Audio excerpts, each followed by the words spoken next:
Bismillahirrahmanirrahim. Alhamdulillah wassalatu wassalamu ala Rasulillah wa ala alihi wa ashabihi wa mawala mabad. Baik.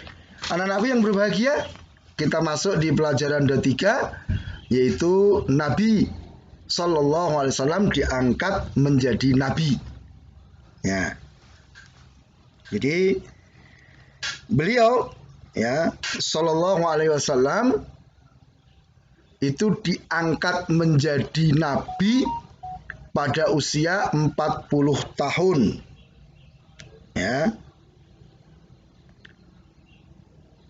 Ayat pertama yang diturunkan oleh Allah kepada beliau sebagai pengangkatan beliau sebagai nabi yaitu surat Al-Alaq ayat 1 sampai ayat 5 ya.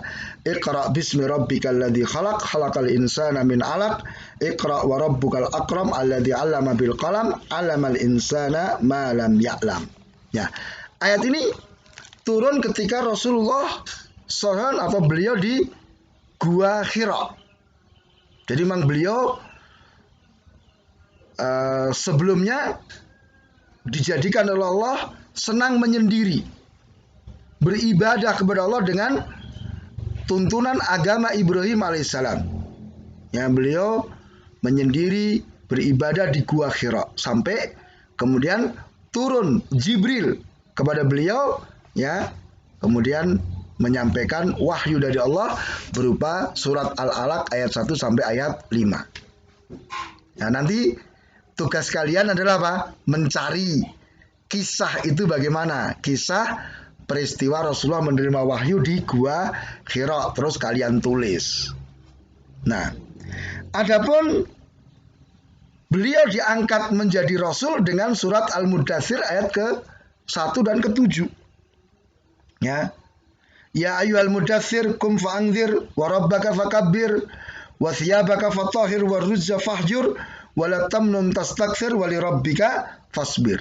Jadi ini pengangkatan sebagai Rasul. Apa bedanya Nabi dengan Rasul? Nabi itu seorang laki-laki yang diberi wahyu oleh Allah tetapi tidak diperintah untuk menyampaikan kepada umatnya. Ya, jadi Nabi itu mendapat wahyu tapi tidak diperintah untuk menyampaikan kepada umatnya. Artinya tidak wajib menyampaikan. Kalau menyampaikan boleh tapi tidak wajib. Sedangkan Rasul itu seorang laki-laki diberi wahyu oleh Allah dan diperintah untuk menyampaikan. Sehingga di surat kedua itu apa? Kum fa'angdir, ya. Bangun dan berilah peringatan. Nah, ini itu menunjukkan beliau adalah seorang Rasul karena perintah.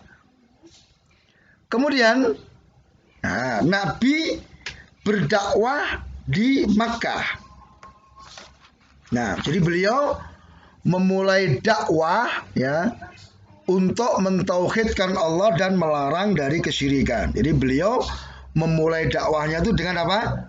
Mengajak manusia agar beribadah hanya kepada Allah dan meninggalkan peribadatan kepada selain Allah. Nah, sebagaimana di tadi surat Al-Mudaththir, wa rabbaka fakabbir, maka Rabbmu agungkan, yaitu dengan mentauhidkan. Wa thiyabaka fatahhir, pakaianmu sucikan, artinya bersihkan amalanmu dari kotoran-kotoran kesyirikan. Nah, ya. Jadi beliau memulai dakwahnya dengan tauhid dan melarang dari syirik. Dan beliau selama 10 tahun hanya mengajak kepada tauhid dan melarang dari kesyirikan. 10 tahun. Kemudian pada tahun ke-11 kenabian, kerasulan, maka terjadi peristiwa Isra Mi'raj, di mana beliau diangkat oleh Allah Ta'ala ke langit dan diberi kewajiban sholat 5 waktu. Sehingga mulai saat itu ada perintah untuk mengerjakan sholat. Dan beliau mengerjakan sholat ya selama 3 tahun di Mekah. Ya, karena ini apa? Tahun ke-11 kan? 10 tahun, tahun ke-11 Isra Mi'raj perintah sholat. Kenapa? Beliau mengerjakan sholat di Mekah selama 3 tahun. Dan pada tahun ke-13 beliau diperintah untuk hijrah ke Madinah. Diperintah untuk hijrah ke Madinah. Nah, jadi beliau sallallahu alaihi wasallam berdakwah di Mekah itu selama 13 tahun. Pokoknya menanamkan tauhid, melarang syirik, kemudian ditambah apa? 3 tahun mengerjakan sholat. Lalu beliau hijrah ke Madinah. Ya, pada tahun ke-13 ini.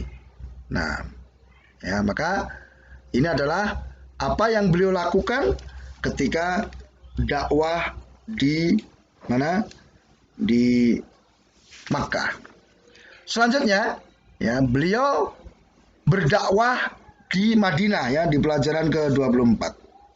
Ya. Kenapa beliau hijrah ke Madinah? Karena memang gangguan kaum musyrikun di Mekah itu semakin keras, semakin dahsyat. Sehingga sulit untuk beliau berdakwah. Alasan kedua adalah apa?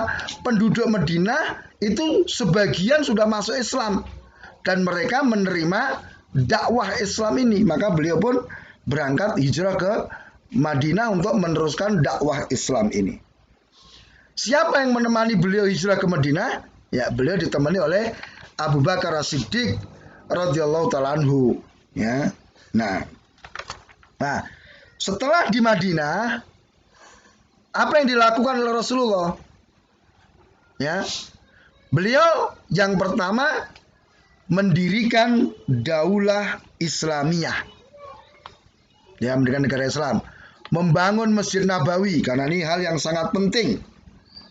Ya, ini yang pertama dilakukan oleh Rasul, yaitu membangun Masjid Nabawi. Kemudian memerintahkan sebagian syariat Islam atau menyempurnakan syariat Islam yang lainnya yang belum ada di Mekah. Karena di Mekah cuma 2, tauhid dan sholat. Maka puasa, haji, jihad, amar ma'ruf, azan, dan semua syariat Islam yang lainnya itu disyariatkan oleh beliau di Madinah.